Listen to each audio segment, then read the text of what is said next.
जय हिंद दोस्तों, मैं हूं प्रभात। पीसीएस शिक्षा के मंच पे आप तमाम अभ्यर्थियों का हार्दिक अभिनंदन है। आज चर्चा के मुख्य बिंदु में एक अत्यंत ही इंपॉर्टेंट टॉपिक जो आपके पीटी मेंस और सभी प्रकार के एग्जामिनेशन के लिए काफ़ी इंपॉर्टेंट है, जिसे हम लोग खेलो भारत नीति 2025 के नाम से जान रहे हैं। और ये आज का है जिसे मैं लेक्चर रिकॉर्ड कर रहा हूँ। ये 2 ऑफ जुलाई है और 1 जुलाई को सरकार के द्वारा इसकी घोषणा की गई है। 2 जुलाई के न्यूज़पेपर में लगभग सारे प्रिंट मीडिया और इलेक्ट्रॉनिक मीडिया ने इसे प्रकाशित किया है। काफ़ी महत्वपूर्ण ये टॉपिक होने वाला है आने वाले सभी एग्जामिनेशन के लिए, चाहे आप किसी भी एग्जामिनेशन को दे रहे हों, किसी भी स्तर पे दे रहे हों, ये कंटेंट काफ़ी महत्वपूर्ण है। तो आइए चलते हैं अपने सेशन में देखते हैं क्या है इस खेलो भारत नीति 2025 का उद्देश्य। इससे पहले आप सभी को याद करा दें कि यदि आपने चैनल को सब्सक्राइब नहीं किया है तो चैनल को जरूर सब्सक्राइब कर लें, ताकि इस तरह के इंपॉर्टेंट अपडेट आपको टाइम टू टाइम मिलता रहे। आइए चलते हैं सेशन में, देखते हैं क्या है न्यूज़। तो यहाँ आप देख पा रहे हैं, यहाँ जो मैंने रेफरेंस लिया है दैनिक जागरण, द हिंदू दोनों का लिया है। दैनिक जागरण ने यहाँ पे हेडिंग दिया है, नई नीति देगी खेलों को नई दिशा। दूसरी तरफ आप देख सकते हैं द हिंदू ने इसे 2 जगह प्रकाशित किया है, look at India's sports policy journey. And second जो इसका आर्टिकल है द हिंदू का ही, union cabinet approves national sports policy. तो सारे जगह आप देखेंगे, आज शायद ही कोई न्यूज़पेपर है जिसने इसको प्रकाशित नहीं किया है। इसके माध्यम से आप समझ सकते हैं कि इसकी क्या महत्ता है। सबसे पहले देखते हैं न्यूज़ को, फिर उसके बाद इसका करेंगे हम लोग विश्लेषण। न्यूज़ में क्या बताया जा रहा है देखिए यहाँ पे। तो भारत को वैश्विक खेल मानचित्र पर शीर्ष पंक्ति में लाने की दिशा में केंद्र सरकार ने बड़ा कदम उठाया है। मंगलवार को केंद्रीय मंत्रिमंडल ने खेलो भारत नीति 2025 पॉइंट टू बी अंडरटेकन, आप पॉइंट नोट कर सकते हैं, जो नीति है वो खेलो भारत नीति 2025 के नाम से जाना जाएगा, को मंजूरी दी है। इसे प्रधानमंत्री नरेंद्र मोदी ने भारत को खेल में दुनिया के शीर्ष 5 देशों में शामिल करने की रणनीतिक योजना बनाई है। पहले इसे राष्ट्रीय खेल नीति कहा जाता था और 1984 में पहली बार इसे पेश किया गया था। खेलो भारत नीति 2025 अब 2001 का स्थान लेगी। तो आप समझ सकते हैं इसकी जर्नी कहाँ से स्टार्ट हुई थी, 1984 से, उसके बाद 2001 में आया है और 2025 का खेलो भारत नीति जो है वो 2001 को रिप्लेस करने वाली है। और इसके पहले इसे क्या कहा जाता था, तो इसे आपको बताया जा रहा है कि राष्ट्रीय खेल नीति, नेशनल स्पोर्ट्स पॉलिसी के नाम से NSP कहा जाता था, इसको याद रखेंगे इसको। सूचना और प्रसारण मंत्री अश्विनी वैष्णव ने बताया है कि पिछले 10 वर्षों के अनुभव और विश्लेषण के आधार पर यह नीति बनाई गई है। इसका प्रमुख उद्देश्य 2047 तक भारत के खेलों में शीर्ष 5 देशों में सूची में शामिल करना है। तो 2027 तक भारत मतलब खेल के क्षेत्र में भी अब एक महाशक्ति बन सकता है। यह नीति खेलों में जुड़ी सभी व्यवस्थाओं के लिए एक ठोस ढांचा प्रदान करेगा। इसके तहत खेल को पर्यटन और आर्थिक विकास से जोड़ा जाएगा। वैष्णव जी ने कहा है कि बड़ी संख्या में लोग IPL फुटबॉल मैच देखने के लिए आते हैं, यात्रा करते हैं। इससे पर्यटन और आर्थिक विकास को बढ़ावा मिलता है। लीग शुरू करना भी नई नीति का उद्देश्य है। दस्तावेज में महिलाओं, LGBTQ+ समुदाय, आर्थिक रूप से कमजोर वर्ग और आदिवासी समुदाय जैसे कम प्रतिनिधित्व वाले समूहों के बीच खेलों में अधिक समावेशिता को बढ़ावा देने के लिए भागीदारी बढ़ाने का भी प्रयास किया गया है। खेल मंत्री मनसुख मंडाविया ने इसे खेल पारिस्थितिकी तंत्र को पुनः परिभाषित करने वाला कदम बताया है। और सरकार ने 40 से अधिक कंपनियों से बातचीत की है जो ओलंपिक खेलों को गोद लेने के लिए उत्सुक है। नीति में पब्लिक प्राइवेट साझेदारी, दैट इज PPP मॉडल जिसे कहते हैं, CSR फंडिंग, निजी निवेश, लीग कल्चर को प्रोत्साहित करने के लिए योजना। इसके अलावा नीति में महिलाओं, आर्थिक रूप से कमजोर वर्ग और जनजातीय समुदायों को खेल में भागीदारी के लिए विशेष महत्व देने की बात कही गई है।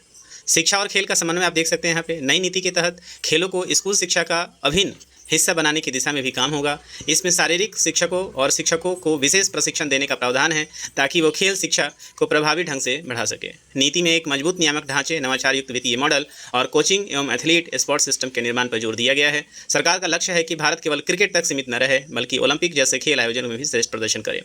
2036 ओलंपिक की तैयारी में भारत 2036 ओलंपिक की मेजबानी के लिए दावेदारी पेश कर चुका है। इसके तहत देश भर में विश्व स्तरीय खेल ढांचे के निर्माण और अंतर्राष्ट्रीय स्तर की प्रतियोगिता की मेजबानी को बढ़ावा देने की कोशिश की जा रही है। तो आप देख रहे हैं ये पूरा का पूरा जो आर्टिकल है, इस आर्टिकल का उद्देश्य क्या है। सबसे पहला चीज़ तो एक जमाना था जहाँ ये कहा जाता था खेलोगे कूदोगे होगे खराब, है ना, पढ़ोगे लिखोगे बनोगे होशियार। तो अब इस चीज़ को क्या कर दिया गया है, कट कर दिया गया है। और अब आप समझ रहे हैं कि यदि आप पढ़ाई में अच्छे नहीं हैं और यदि आप खेल में अच्छे हैं, तो अब खेल के क्षेत्र में भी आपके लिए बहुत ही ज़्यादा मौका यहाँ मिलने वाला है। सरकार की ये पॉलिसी बहुत सारे विचारों का एक परिणाम है और 10 वर्ष तक सरकार ने इस चीज़ को अनुभव किया है। IPL से यहाँ पे अनुभव लिया गया है, कबड्डी लीग से अनुभव लिया गया है और इसके अलावा अभी तक जितने भी लीग चल रहे हैं सभी से अनुभव लिया है। और निश्चित रूप से ये जो पूरा का पूरा कदम है सरकार का, ये एक सराहनीय कदम है। किसी भी व्यक्ति के अंदर ना हमेशा ही कुछ विशेष विशेषताएं, कुछ विशेष लक्षण होते हैं। जरूरी नहीं है कि सारे लड़के हों या लड़कियां हों पढ़ाई में अच्छे ही हों। बहुत सारे ऐसे हमारे युवा हैं जो पढ़ाई के साथ साथ खेल में भी या केवल खेल में ही काफ़ी अच्छे होते हैं।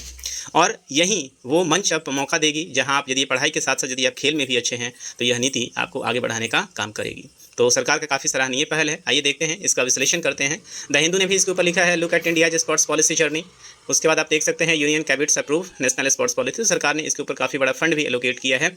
इस बात को भी हम लोग आगे देखने जा रहे हैं। आइए चलते हैं, करते हैं इसका विश्लेषण। तो 1947 से चलिए देखते हैं कि क्या वो चीज़ें थी। स्वतंत्रता के बाद भारत का मुख्य फोकस क्या था। जब देश हमारा आज़ाद हुआ था तो हमें विरासत में क्या मिला था, गरीबी मिला था, खराब स्वास्थ्य मिला था और अशिक्षा मिला था। तो तत्काल हमारा जो फोकस था शिक्षा, अभी तक जो हमारा फोकस था वो फोकस कहाँ था, गरीबी, स्वास्थ्य और शिक्षा पे ही था। इसलिए खेल राष्ट्रीय प्राथमिकता में हमारा था ही नहीं। बावजूद भारत ने 1951 में नई दिल्ली में पहले एशियाई खेलों की मेजबानी की थी और उसके बाद 1954 में सरकार ने अखिल भारतीय खेल परिषद दैट इज AICS की भी स्थापना की थी। तो भारत में AICS की स्थापना कब हुई थी, 1954 में हुई थी। लेकिन उस समय इतने फंड ही नहीं थे जिसके कारण भारत इसमें बहुत बढ़िया कर पाए। 1920 से लेकर 1980 के बीच में भारत की पूरी हॉकी टीम ने ओलंपिक में काफ़ी अच्छा प्रदर्शन किया। आपको पता है कि हॉकी के जादूगर के रूप में आप जानते हैं कि मेजर ध्यानचंद का नाम आता है, लेकिन उन्हें भी कुछ उतनी प्रसिद्धि नहीं मिल पाई थी। कारण ये था कि भारत की स्पोर्ट्स पॉलिसी वैसी थी ही नहीं। भारत अपने बेसिक रिक्वायरमेंट को ही पूरा करने में लगा हुआ था। अंततः आप देखेंगे 1982 में 1982 में एशियाई खेलों ने खेल नीति में बदलाव शुरू किया और सरकार ने मानव संसाधन विकास मंत्रालय की तरह एक नया खेल विभाग बनाया। तो इसको नोट कर लीजिएगा जहाँ कभी आप लिख रहे हैं। और इसी समय आप देखेंगे कि 1984 के समय में ही एक नया खेल विभाग बनता है और उसी समय आप देखेंगे कि उनके द्वारा 1984 में ही पहली राष्ट्रीय खेल नीति दैट इज NSP को भी प्रस्तुत किया जाता है। काफ़ी इंपॉर्टेंट ये फैक्ट है, इसे जरूर नोट कर लेंगे आप। NSP 1984 का जो उद्देश्य था उस समय का खेल संरचना का विकास करना, भागीदारी को प्रोत्साहित करना, उच्च स्तरीय खेल ऊर्जा में सुधार करना। फिर 1986 की जब राष्ट्रीय शिक्षा नीति बनी वहाँ खेल और शिक्षा के एकीकरण पर जोर दिया गया। लेकिन आपको बता दें कि NEP 2025 के पहले आप देखेंगे कि यहाँ पे शिक्षा और आप खेल को एक साथ बहुत ज़्यादा सफलता यहाँ पे नहीं मिली थी। कारण यह है कि भारत की लिटरेसी रेट ही अभी उतनी ज़्यादा नहीं थी और इंफ्रास्ट्रक्चर भी भारत के पास नहीं था। 1986 में भारतीय खेल प्राधिकरण साई की स्थापना की गई। मोस्ट ये फैक्ट है, इसको जरूर नोट कर लें। और साई का स्थापना ही किया गया था कि स्कूल के साथ साथ मतलब शिक्षा के साथ साथ आप देखेंगे कि खेल का भी विकास करना था। लेकिन क्रियान्वयन सही से नहीं होने के कारण हम देखेंगे कि इसमें बहुत ही ज़्यादा विकास नहीं हो पाया। और यही कारण है कि भारत आज 140 करोड़ की जनसंख्या वाला है और एक हम लोग सिर्फ क्रिकेट के क्षेत्र में काफ़ी आगे हैं। उसके बाद बाकी के किसी भी खेल में आप देखेंगे कि भारत एक सही से गोल्ड मेडल तक नहीं ला पाता है। सबसे बड़ा देश, लेकिन आप देखेंगे ओलंपिक का जब खेल होता है वहाँ हम लोग गोल्ड मेडल के लिए तरसते रह जाते हैं। पूरी की पूरी बड़ी टीम जाती है लेकिन गोल्ड मेडल हमें नहीं मिल पाता है, क्योंकि हमारे यहाँ खेल का कल्चर अभी तक विकसित नहीं हुआ था। यूँ कहें कि सरकार ने इसे आगे चिन्हित किया ही नहीं था। 2000 में सरकार ने युवा मामले और खेल मंत्रालय MYS की स्थापना की थी और खेल केंद्रीय बजट में शामिल हुआ। अब यहाँ से आप देखेंगे वर्ष 2000 के बाद से अब सरकार धीरे धीरे इसके ऊपर काम करना शुरू करती है। बजट अभी बहुत ही छोटा था। 2011 में राष्ट्रीय खेल विकास संहिता का स्थापना होता है। Tops that is called target Olympic podium scheme 2014 में शुरू किया जाता है और उसके अंतर्गत खिलाड़ियों को कोचिंग, पोषण और सुविधाएं प्रदान करना शुरू किया जाता है। और अंततः आप देखेंगे 2017 से खेलो इंडिया की पॉलिसी शुरू हो जाती है जो स्कूल और विद्यालय स्तर पर भी प्रारंभ किया जाता है। तो यहाँ तक आप देखेंगे कि सरकार अब यहाँ से काम करना शुरू करती है और अब हमारे पास क्या आ जाता है, NSP न्यू स्पोर्ट्स पॉलिसी, जिसको हम लोग क्या कह रहे हैं, भारत खेलो नीति हम लोग कह रहे हैं। आइए देखते हैं इसके अंदर क्या क्या विशेषताएं दी गई हैं, क्या क्या उसका स्वरूप रहने वाला है। तो केंद्रीय मंत्रिमंडल ने राष्ट्रीय खेल नीति दैट इज NSP 2025 को स्वीकृति दे दी है और नई नीति मौजूदा राष्ट्रीय खेल नीति 2001 को का स्थान लेगी, इसे रिप्लेस करेगी। इस नीति को वैश्विक खेल महाशक्ति के रूप में स्थापित करने और वर्ष 2036 ओलंपिक खेलों सहित अंतर्राष्ट्रीय खेल आयोजनों में उत्कृष्ट प्रदर्शन के लिए एक मजबूत दावेदार के रूप में स्थापित करने के लिए एक दूरदर्शी और कार्यनीतिक रोडमैप तैयार की। काफ़ी इंपॉर्टेंट है। तो भारत यहाँ पे उद्देश्य जो है क्या बनना चाह रही है, भारत अभी इकोनॉमी के मामले में दुनिया का चौथा सबसे बड़ा देश यहाँ पे बन रहा है।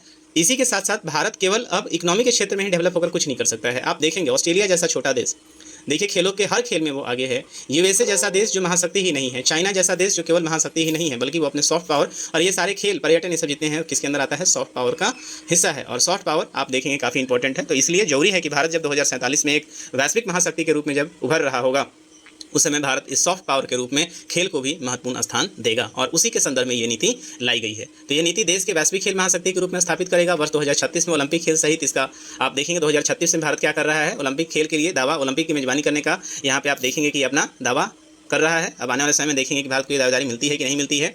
NSP 2025 में केंद्रीय कार्यालय, नीति आयोजन, राज्य सरकार, राष्ट्रीय खेल महासंघ, खिलाड़ियों, खेल विशेषज्ञ, सार्वजनिक हितधारकों के साथ व्यापक विमर्श के बाद तैयार किया गया है। मतलब सारे मंच को एक साथ आप देखेंगे यहाँ पे किया जा रहा है। थोड़ा सा विस्तार से देखते हैं तो राष्ट्रीय खेल नीति के अंदर आप देखेंगे कि 5 तरह के इसके स्तंभ दिए गए हैं। इसको जरूर नोट कर लेंगे कि आप जब भी इसके ऊपर आप मेंस में लिख रहे हों या एस्से के रूप में लिख रहे हों, वहाँ पर आपसे पूछा जा सकता है कि खेलोगे, पढ़ो, खेलोगे, लिखोगे, खेलोगे तो क्या आप होशियार बन सकिएगा, खेल से आपका विकास हो सकता है। इस तरह से आपके लिए टॉपिक बन सकता है, खेलोगे कूदोगे बनोगे खराब वाला जो है क्या अब ये प्रासंगिक है, इस तरह से भी क्वेश्चन आपके लिए बन सकता है। तो राष्ट्रीय खेल नीति 2025 के जो स्तंभ है, पहला मंच क्या है, पहला जो उद्देश्य है इसका वैश्विक मंच पर उत्कृष्टता, मतलब खेल प्रतिभा का शीघ्र पहचान करना है, उसे तैयार करने के लिए तंत्र सहित जमीनी स्तर को लेकर शीर्ष स्तर पर खेल कार्यक्रम को सुदृढ़ करना होगा।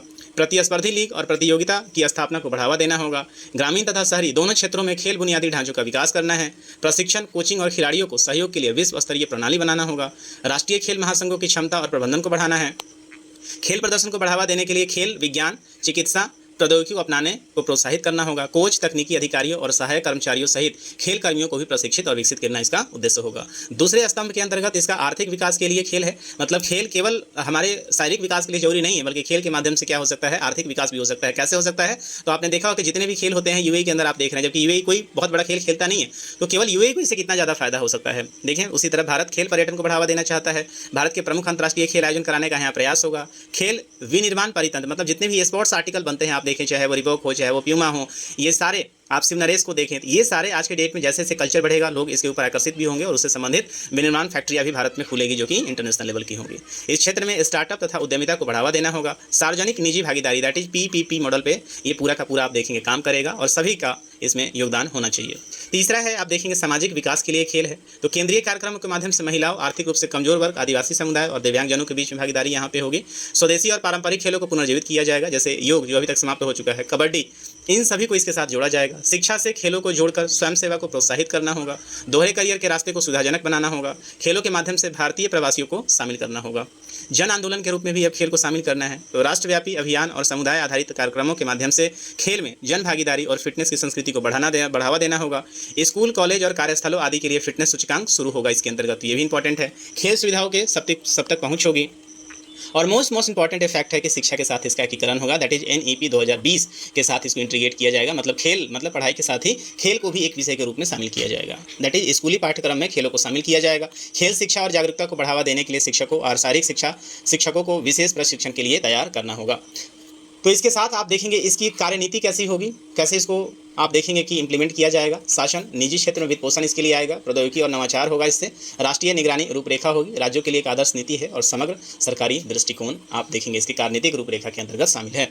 तो कुल मिला के आप ये कहें कि भारत का ये स्टेप खेलो भारत नीति आप देखेंगे एक बहुत ही आप देखेंगे कि एक अच्छा कदम है, एक सकारात्मक कदम है हमारे देश के लिए। और आने वाले समय में भारत जब एक महाशक्ति की तरफ उभर रहा होगा तो खेल की तरफ से भी बहुत बड़ा योगदान होगा। आप इस टॉपिक के बारे में क्या सोचते हैं ये आप कमेंट बॉक्स में ज़रूर बताएं, और ये सेशन आपको कैसा लगा है इस बात के बारे में भी आप ज़रूर हमें कमेंट के माध्यम से बताएं। सेशन यदि अच्छा लग रहा हो तो अपने दोस्तों के बीच में भी शेयर करें और चैनल को जरूर सब्सक्राइब कर लें।